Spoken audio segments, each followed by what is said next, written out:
Hey friends, welcome back to more stories about entitled people, crazy people, and everything in between. Hope you're all doing awesome today, and let's get right into today's Reddit posts. Am I the a-hole for calling the police on my sister when she was, quote, just trying to help? I'm a 22-year-old female. My sister is 27. We had babies within 2 weeks of each other, and our sons are now 3 and 5 weeks old. Her son is breastfed and mine is not. I needed to get surgery recently, and because my son's father isn't around, my sister and brother-in-law offered to babysit my son while I was in the hospital, 3 days total, free of charge. When I came home today, I walked into my son on my sister's breast, which I actually didn't have an issue to begin with, because it was probably easier to breastfeed him than make bottles. But she told me after, she had thrown out all of the, quote, garbage I was feeding him, and she was going to pump and donate milk to him. I was kind of in shock, so I didn't react straight away, but I went to the bathroom and called the police on her. Apparently what she did wasn't a crime, and the child is being fed, so they couldn't even do anything about it. My sister then blew up at me saying it was completely wrong of me to call the police on her when she was just trying to help. I told her she dumped 14 cans of formula without even consulting me and currently had nothing to replace it with, just plans to.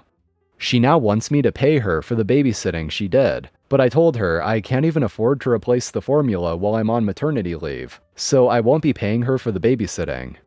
She ended up storming out and blocked me on everything. Our parents were able to replace 2 of the cans she threw out, but can't do much else. They also think I was a dick for calling the police on her because getting a record could affect her government job, and therefore my nephew. Edit.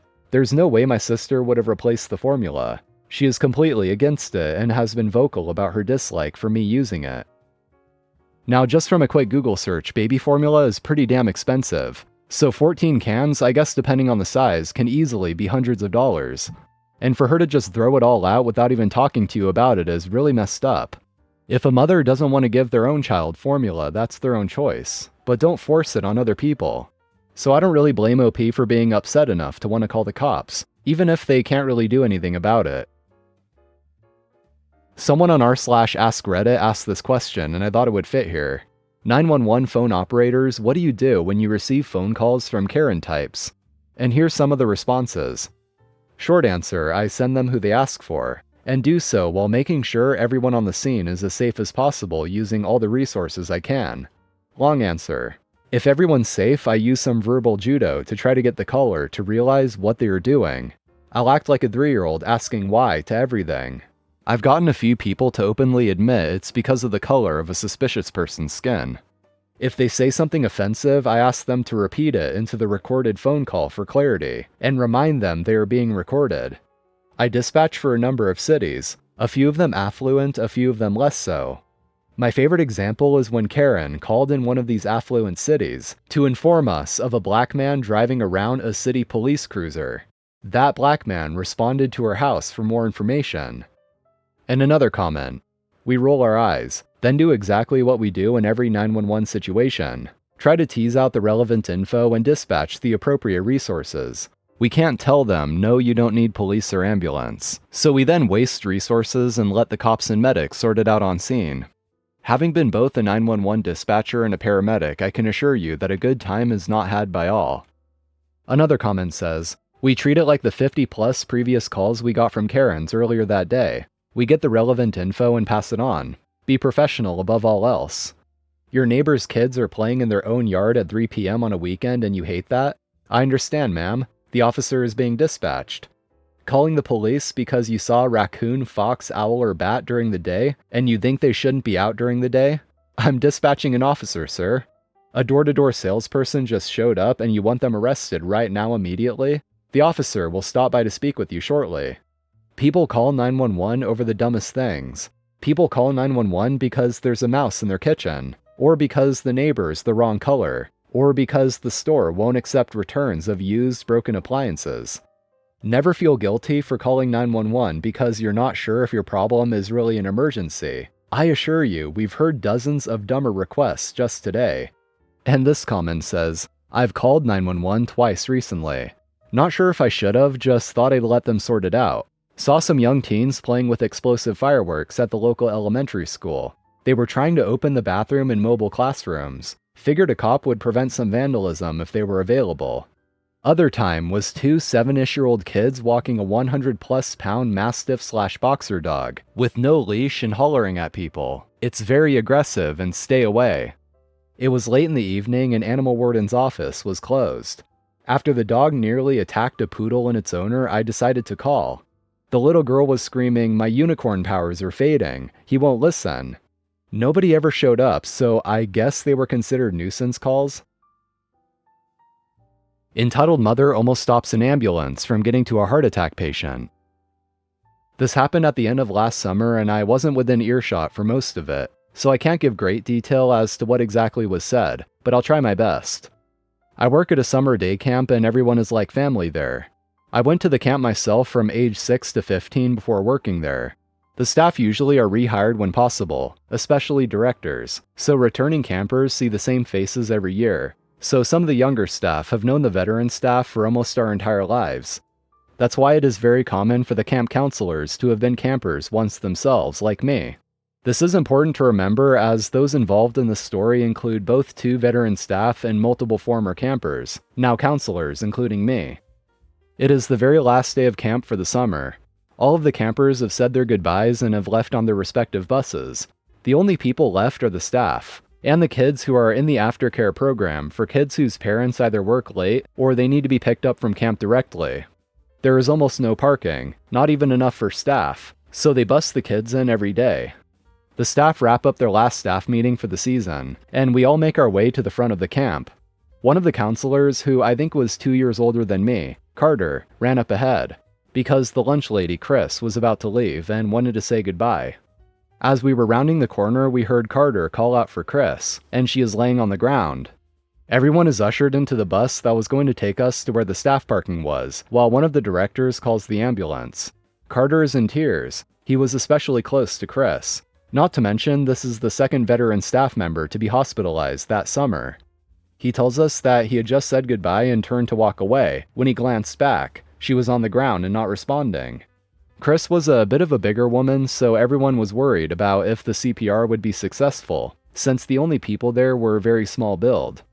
Thankfully, another vet staff arrived and he was able to take over CPR, which we later discovered if it wasn't for him, she would have died. So the ambulance is on the way. But the problem was that the road the camp is on is a major road in our city, and it was right during afternoon traffic rush. Not to mention the street was having construction done, which turned it into a 2-lane street. Then a small car pulls up, and it is a mom looking to pick up her kid. One of the staff is quick to tell her to pull off to the side. The driveway is very narrow and can barely fit one bus at a time. She is understanding and gets out of the way. She even gets out and tries to talk to the staff who are waiting on the bus. I believe she even tried calming some of us down. One of the directors drove a golf cart to go get her kid, so she waited there with us. Enter the entitled person. I am not 100% sure if she was a Karen or just someone who was a bit dense, but she nearly caused a woman to lose her life. This big black SUV pulls up, and already she sees that something is off. Being the intelligent person she is, she stops her vehicle in the middle of the driveway and asks what's going on. Again, she is being directed to park off to the side, but she doesn't want to move. The lady just sits there and tells a staff worker that she is there to pick up her kid. No, Chris collapsed right in front of the entrance to camp, so this woman had a front row view of people performing CPR on this woman. She doesn't have your typical Karen voice, but still, she isn't moving, and keeps asking what's going on. It had been a few minutes now, and you could faintly hear sirens in the distance. The ambulance was near, and this woman was still blocking the only way into the camp. At this point, I storm out of the bus and run over to her. By this time, Carter has noticed the SUV, and has made his way from staying next to Chris to getting up in this woman's face, and just goes to town on her. I can't remember what he says, and it didn't help that he was screaming through his tears, but the lady eventually got the hint and went off to the side. I was ushered back into the bus, this time Carter following behind me. Once we are back inside, he just breaks down. I am still in shock when I hear something from next to the bus. Remember that other mother from before? Well, now Karen was drilling her about what was happening. The first mother, not knowing fully, tried to calmly explain the situation as best as she could. Then the Karen turns to the bus. She is right outside my window, but as I am a lower rank, she addresses one of the other staff. I am here to pick up my son. I'm sorry, miss, but we are kind of dealing with something. If you could wait. Why am I parked over here? This isn't the pickup. Why won't you let me go pick up my son? No, Chris had collapsed in the road that runs through camp. There was no way to get any vehicle other than a golf cart into the main camp because they were trying to save a woman's life. The director of the camp comes over and explains this to her, but Karen isn't having it. I want my son. He is scared. Let me get to my son. Ma'am, we can send for your son, but are you sure you want him to be here to see this? By now, the ambulance has arrived. They actually got into the camp easily considering the construction. We are ever grateful, as it turns out that they had arrived just in time. I don't care, I want my son now. A few minutes later, a golf cart pulls up, with both mom's kids in it. The first mom ushers her kid into the car, and gives him something to keep him entertained, as to hopefully distract him from what is happening. Then the Karen gets in her car and tells the kid to do the same. Karen starts her car and tries to leave. By now there are 3 police, a fire truck, and an ambulance in a single file along the driveway. There is no way Karen is getting out. I see Karen sigh and gets out of her car. She goes back to the director and tells him that she needs to leave. He looks at her, looks at the driveway, clearly not knowing how to respond. He tells her that they can't just move the ambulance and other first responders' vehicles just so she can leave. She huffs and crosses her arms. Their exchange continues for another few minutes, until a police officer has to come over and tell the woman to get in her car and stay there. She had been trying to follow the director as he tried to leave the conversation, to give a statement as to what happened. The mom reluctantly went into her car and spent the next 10 minutes getting death glares from a bus full of at least 50-something pissed off staff. They wanted me to give them my house. This was 5 years ago. I was a 23-year-old female at the time, and I had a friend I'll call Jane. I had known Jane for a few years, but we weren't super close. She had a boyfriend and a young son, and they were being evicted from their house because neither of them could keep a job. Their house was also trashed. I had been living in a beautiful little townhouse in the same town for about a year. I was a single mom and I was receiving help from rental assistance. I worked 40 hours a week at a grueling metal manufacturing plant, and was finally in a position to buy a home with my then boyfriend, now husband. My lease on the townhouse wouldn't be up for a few more months after buying the house. We were all hanging out in the townhouse when Jane said, "Well, the least you could do is let us live here since you have a house now." I told her that as much as I wish I could, I don't have the authority to let her just move in, as it was heavily regulated. She threw a huge fit and threatened to call the rental assistance place and report me for, quote, not needing their assistance if I didn't let her stay in the empty townhouse. She thought for sure they'd find me or something. This pissed me off. I told her very firmly that she could go ahead and let them know. The whole point of rental assistance and assistance in general is to bridge the gap until you can support yourself. She got all huffy and started trying to apologize once she realized she couldn't blackmail me. Then she asked if she could live in my new house with me. I was like, did you miss the part where you just threatened me? So of course I said no, and she lost it. She called me greedy and selfish, saying it would be my fault if they ended up homeless. It did suck because I know I could have made their life easier in that moment, especially for the kid, but there's no way I could get past all of the disrespect. Edit to reiterate that this took place 5 years ago. I went no contact after this and never gave them another minute of my time. Okay, that's good, OP, because I was about to say it's strange that you call them friends after they treat you like that. But if you actually went no contact after they pulled something like that, that's totally reasonable, because any self-respecting person should. And that is it for today, guys. Thank you for watching. Hit that like button if you enjoyed, and also subscribe if you haven't already. So take care, friends. I'll see you all next time.